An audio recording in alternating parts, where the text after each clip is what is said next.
फकीर आदमी है, झोला लेके चल पड़ेंगे जी। আমি একজন ফকির, আমি জুলা নিয়েই চলে যাব।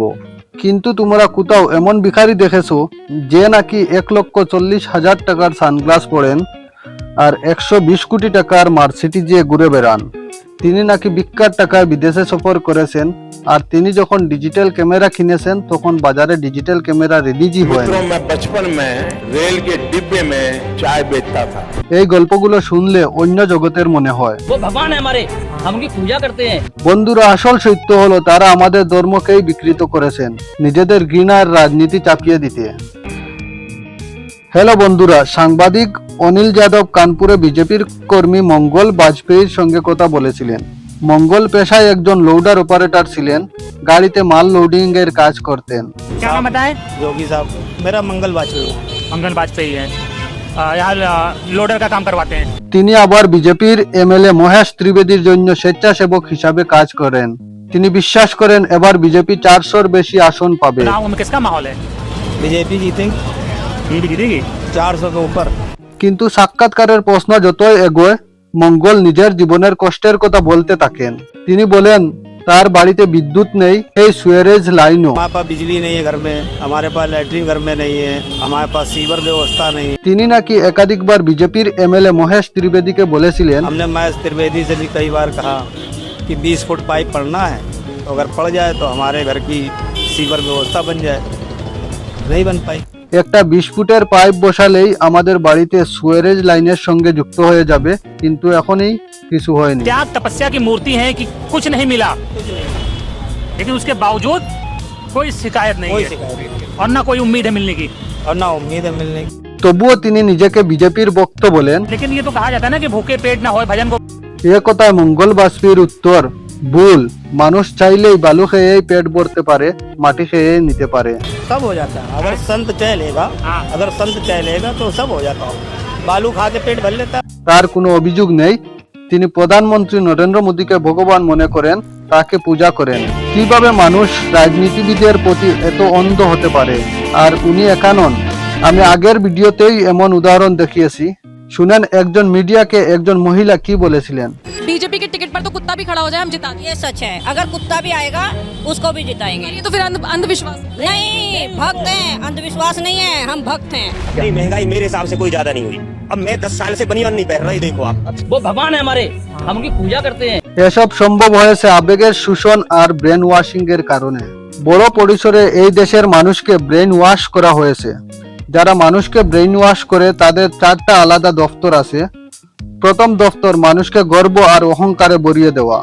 তুমিই মহান কারণ তুমি হিন্দু, তুমিই মহান কারণ তুমি মুসলিম। দ্বিতীয় দফতর তুমি ভুক্তভোগী, তোমাদের পূর্বপুরুষ 1000 বছর ধরে কষ্ট পেয়েছে। তৃতীয় দফতর তুমি বিপদের মধ্যে আছো। চতুর্থ দফতর নরেন্দ্র মোদীকে মসিহা বলে। শুধু 3টি দফতর নিয়ে আমি 3টা ভিডিও বানিয়েছি। এবার চতুর্থ দফতরটা খুলাসা করার সময়। নরেন্দ্র মোদীর ব্যক্তি পূজার কাল্ট, যেখানে বহু ব্যর্থতা সত্ত্বেও মানুষ আবেগের ফাঁদে পড়ে তাকে কিভাবে ভগবান হিসাবে ভাবছে। চলো বন্ধুরা, আজকের এই ভিডিওতে সেটা দেখি।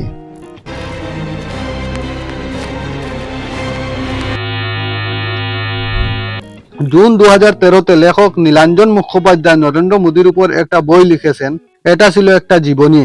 সেই বইতে তিনি লেখেন, যখন নরেন্দ্র মোদীর বয়স 6 বছর, তিনি নাকি গুজরাটের বডনগর রেল স্টেশনে চা বিক্রি করতেন। তারপর থেকেই এই চা বিক্রির গল্প নরেন্দ্র মোদীর সংগ্রামের বড় দিক হয়ে যায়। 2015-তে টাইম ম্যাগাজিন মোদীকে ইন্টারভিউ করলে তিনি বলেন কিভাবে তিনি গরিব পরিবার থেকে এসেছেন, ছোটবেলায় কিভাবে রেল স্টেশনে চা বিক্রি করতে হয়েছে।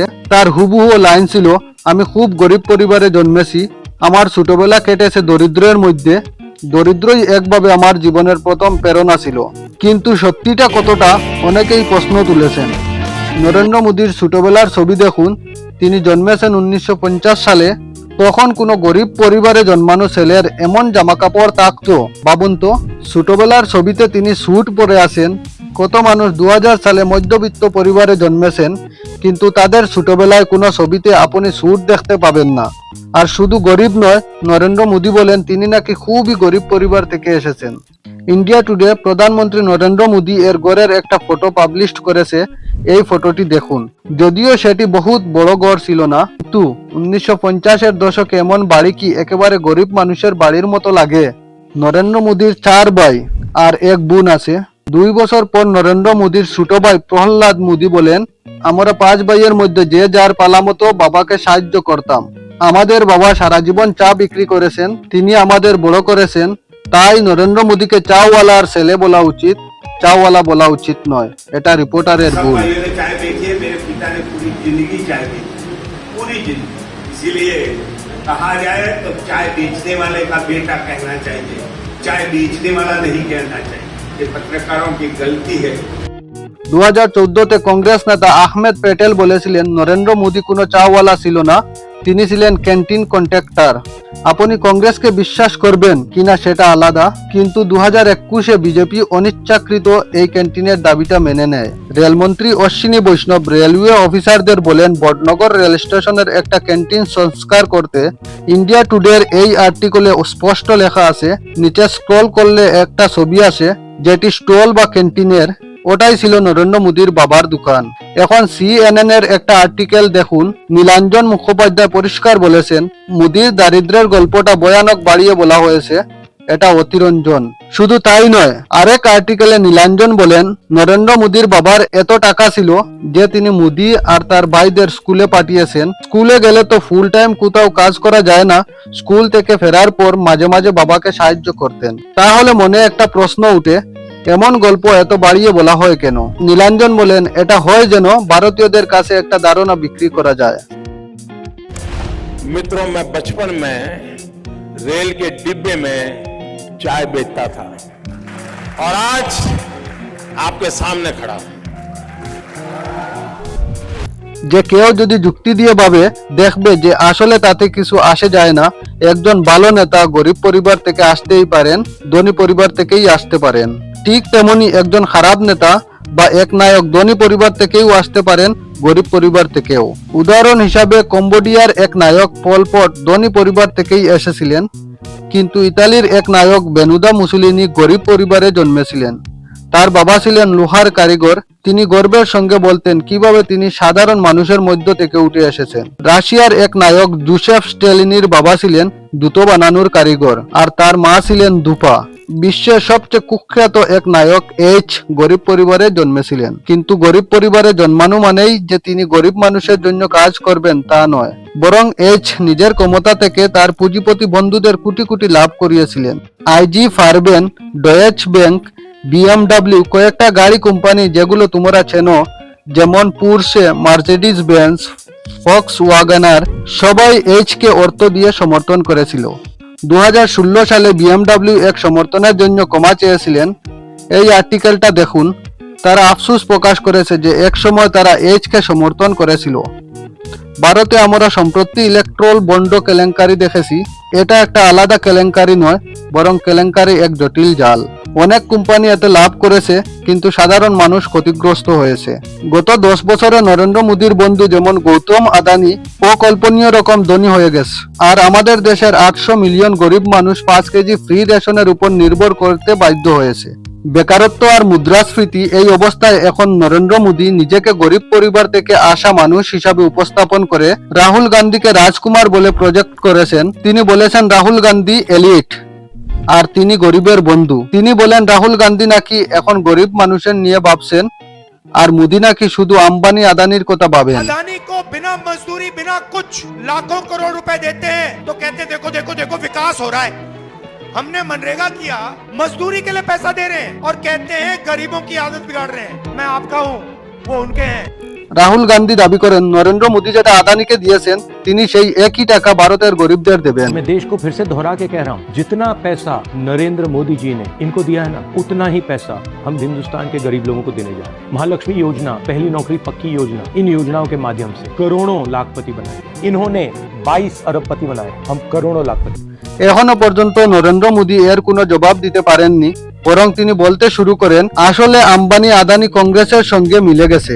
राइट आजाद घोषित करें इस चुनाव में कि अंबानी अडानी से कितना माल उठाया है। মার্চের এই রিপোর্টটা দেখুন। ভারতের আয় বৈষম্য এখন 100 বছরের মধ্যে সবচেয়ে বেশি। ব্রিটিশ আমলেও এতটা খারাপ ছিল না। যদি রাহুল গান্ধী বলেন তিনি আগামী 5 বছরে 22 কোটি মানুষকে দরিদ্র থেকে তোলার প্রতিশ্রুতি দেন, তাহলে তাতে খারাপ কি? কিন্তু মোদি তাকে ব্যঙ্গ করতে শুরু করেছেন। তার নিজের কোনো ভিশন নেই। তিনি 800 মিলিয়ন মানুষকে ফ্রি রেশনের উপর নির্ভরশীল করে রেখেছেন, আর এই 5 কেজি ফ্রি রেশন স্কিম আরো 5 বছর বাড়িয়েছেন। তারা চাকরি নিয়ে কোনো পরিকল্পনা বলেননি, মুদ্রাস্ফীতি কমানোর কোনো কথা বলেননি, দারিদ্র্য দূর করার পরিকল্পনাও বলেননি। কিন্তু যখন রাহুল গান্ধী সবার জন্য চাকরির কথা বলেছেন, মোদি তাকে নিয়ে মজা করতে শুরু করেছেন। अभी घोषणा की, आप भी सुनकर के हंसोगे। सुनाऊं? जोरों से हंसना पड़ेगा आपको। और आपको ये भी मालूम कि ये टेम्पो में पैसा देते हैं, क्या ये आपका पर्सनल एक्सपीरियंस है? ফেব্রুয়ারি 2020-তে গুজরাটে নমস্তে ট্রাম্প ইভেন্ট হয়েছিল। দারিদ্র আর গরিব মানুষদের আড়াল করতে 1600 ফুট লম্বা দেওয়াল বানানো হয়েছিল। ভাবতো 1995 থেকে 2020 গুজরাটে বিজেপি 25 বছর ধরে সরকারে, যার মধ্যে 3 মেয়াদে মোদি নিজেই মুখ্যমন্ত্রী ছিলেন, তারা দারিদ্র দূর করতে পারেননি, বরং গরিবদের আড়াল করেছে। ঠিক একই কাজ দিল্লিতেও হয়েছিল G20 সামিটের সময়।